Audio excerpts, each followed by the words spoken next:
In these two boxes are 4 of the most cursed products from Amazon, and today we're going to be testing them and see if any of them are actually good. Let's get into it.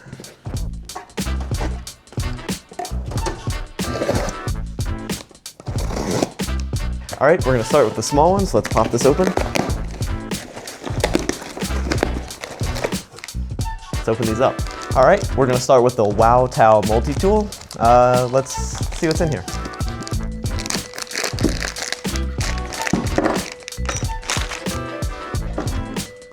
And here's what's in the box.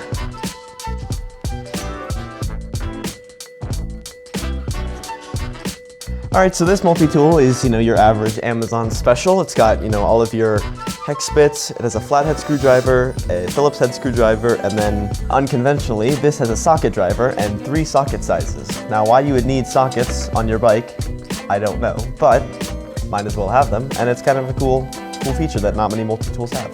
And as well as a wrench, it comes with tire levers and a hex key to adjust all of these little bolts, because you need an Allen wrench to adjust your Allen wrenches.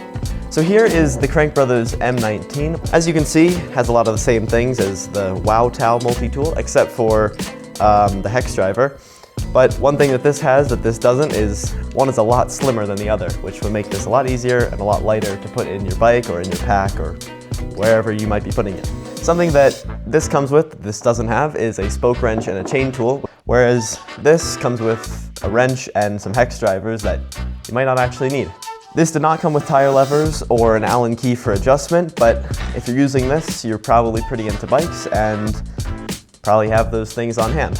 Though this is definitely better build quality with like metal rails and definitely better drivers, this was $40 and this is $8, so make your choices wisely.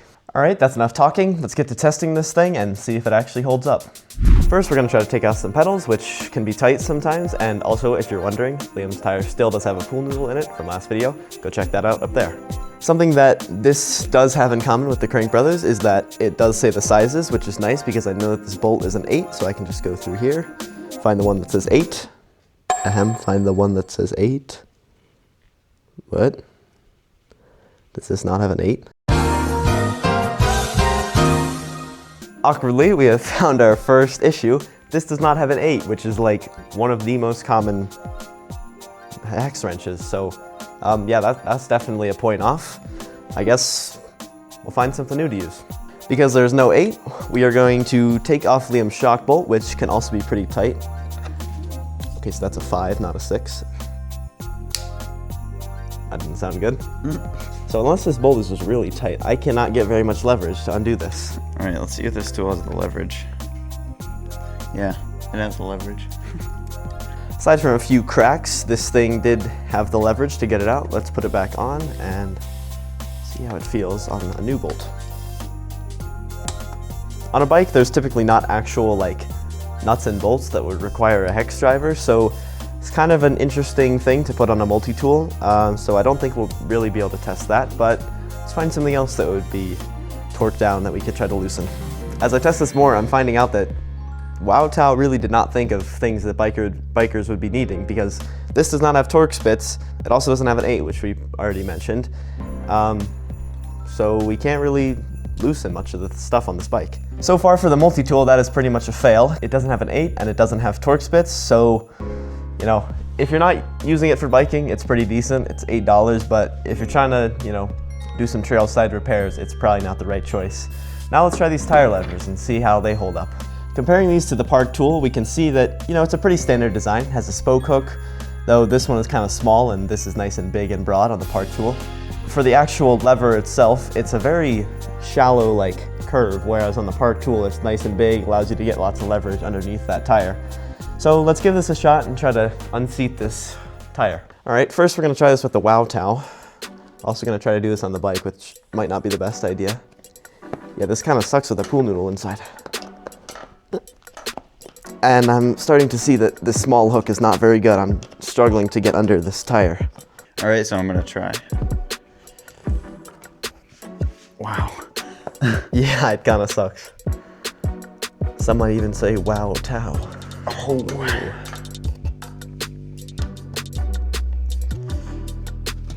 This tire lever sucks. All right, so this tire lever kind of sucks. we're starting to see that this like 90-degree angle here is basically useless for trying to get this off. So let's try with the part tool and see how it fares. It's super hard because you can't roll the tire back. We probably should do it on an actual tire. A normal tire. Oh, I got it. There we go. So yeah, in the end, you can get it under there. Much easier with the part tool one. Only, I can't take this off because there's a pool noodle in here. I don't think we're ever taking it off, honestly. But yeah.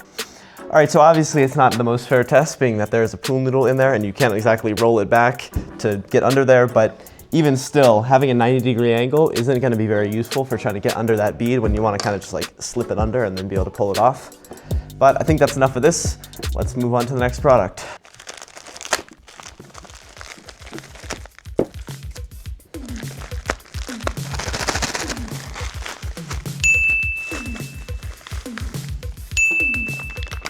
Yo, holy bag.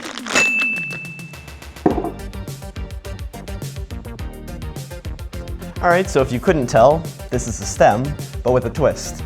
This bolt right here allows you to adjust it, so you could, angle it up, angle it down.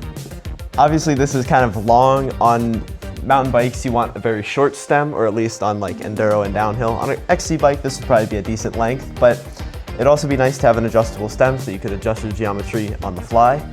Let's test this out using the WowTail multi-tool. All right, first we're gonna take off Liam's stem so we can put on this cursed piece of machinery and try it out. This torque. Oh my God. Man. Yo, was that a spark? I think it sparked. Yeah, smell it. It smells like smoke. Yo, this guy needs to use a torque wrench more often. I know, but still. My God. Torque wrench, maybe? I just got a spray to the face. All right, well, that was satisfying, so I'm just gonna tighten them up to like 6 instead of 4.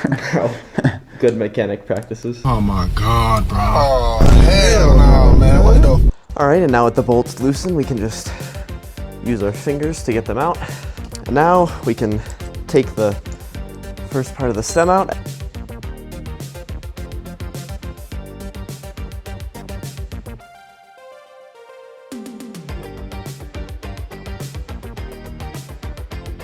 All right, now we should just be able to slide it off. Perfect.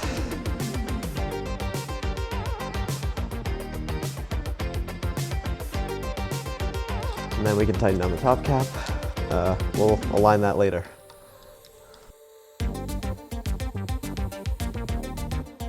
Now we'll hit these bolts with the torque wrench, because don't want to screw up Liam's bars. Oh, that was already open. Awkward moments.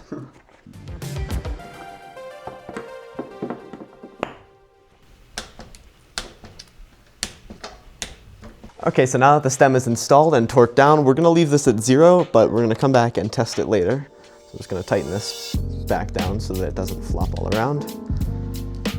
All right, on to the next product.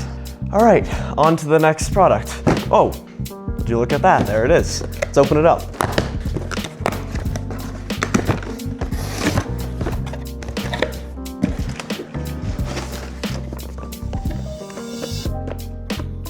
All right, first we're gonna start with the phone and cup holder BYC 213. Let's open it up and see what's inside.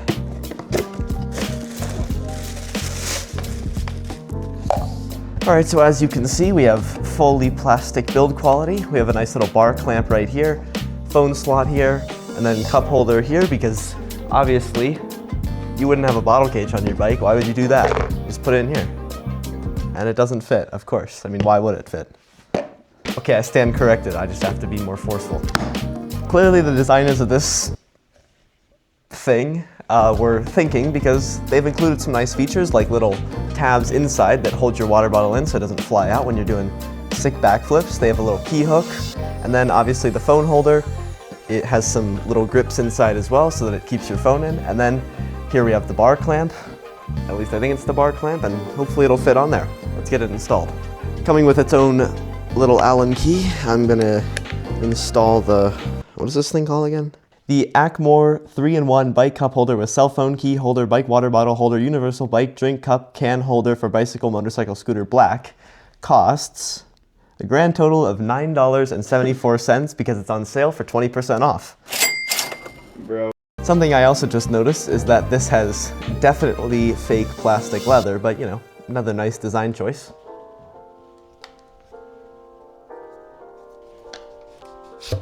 Alright, so far, doesn't exactly want to open, which is not a great look. It might just be bad, but you know. I'm just gonna give this a try. Oh, okay. Did it first try, of course. Has to be better at everything. Bro, yeah, it's just like 2 millimeters bigger. I stretched it out for you, you know? Yeah. Well, at least it'll be nice and friction fit. Yo, what is that? What is this? Alright, with this wonderful Allen key, I'm gonna try to put the bolt in here. Who knows if I'm gonna be able to. Oh, I guess it. Hopefully I don't need that. So I can't really get this thing to like tighten up. It's not wanting to bite. Wait, that was the nut, not the washer. All right, so it's not that it wasn't biting, I'm just dumb and I dropped the nut. There we go. Do you think we need to torque down the Acmore 3-in-1 bike cup holder? Probably fine. That's good enough.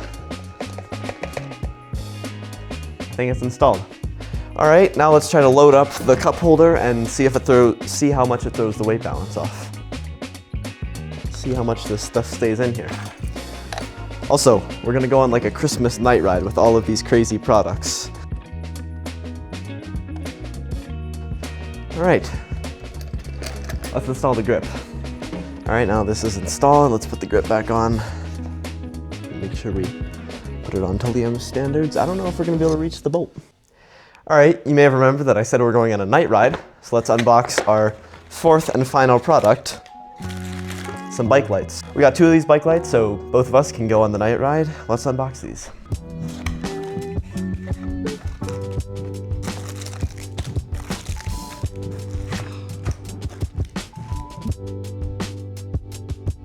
So unfortunately, these are $12, which might not seem that unfortunate, being that that is really cheap, but our original plan was to get some $2 lights.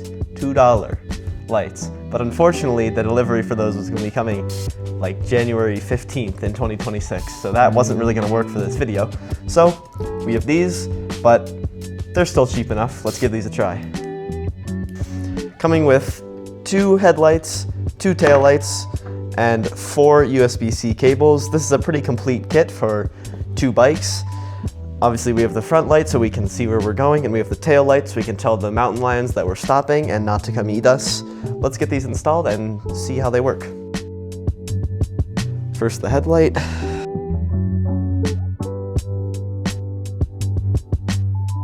Now for the tail light. It's kind of a weird mounting mechanism. You can't like rotate the clip, so this is kind of the best we've got. Yeah, that should be good enough. That doesn't snap. Yeah. Now that we have most of these products on here, let's go back to the Wow Tao multi-tool. Put that in Liam's little pouch so that we can complete his cursed cheap Amazon bike. I think I'm doing this right. There we go.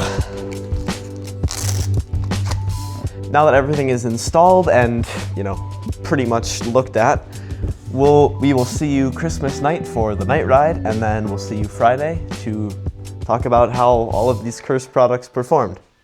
1 week later. A few days later, we set out on our night ride, which wasn't too bad. It was a bit cold, but as you can see, these lights are terrible for filming. They didn't really pick up anything except for that like 6-inch radius that the light is pointing directly at.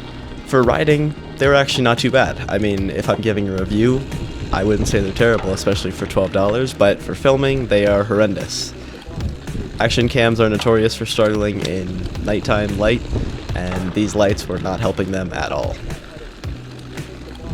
Though I can't really speak for the stem, Liam said that it was actually pretty decent, being able to adjust it up and down on the fly for climbing and descending. He said that he could see how it might be useful for some people, not exactly that useful for us because it puts your brakes and your shifting and your dropper lever all out of whack, but it's kind of useful, kind of a cool thing to experience moving your geometry around. terms of the cup holder's performance, it was pretty decent. I mean, on the cup holder standpoint, it held the water bottle, held my phone in, everything was pretty decent. The only thing that was bad and was basically its downfall was that it threw your weight balance off. And because bars taper and are bigger in the middle, you can't exactly put it in the middle so that it balances. So it wasn't that good. I kind of already gave a review on the lights, and we reviewed the multi-tool in the shop. The multi-tool was definitely a fail, was pretty bad for biking. For other stuff, maybe decent. And the lights were actually really good. If you're not trying to film with them, then they're amazing, and I don't know who is trying to film with them. They are not filming lights by any means, but for riding, they're pretty decent. Liam and I both agreed that if we had to give one of the products the trophy, it would probably be the lights. They were pretty well performing for $3 a piece. Sorry that this video didn't end the way we exactly wanted it to. You can go leave a bad review on the lights if you would have liked to see the end of this. We can do it again. Thanks for watching. We'll see you later. Bottle flip. Oh, that was actually kind of close. Oh, Yeah, it was. Let me try that again. don't ever drink out of that again. Bottle flip. Bottle flip. Bottle flip. Oh!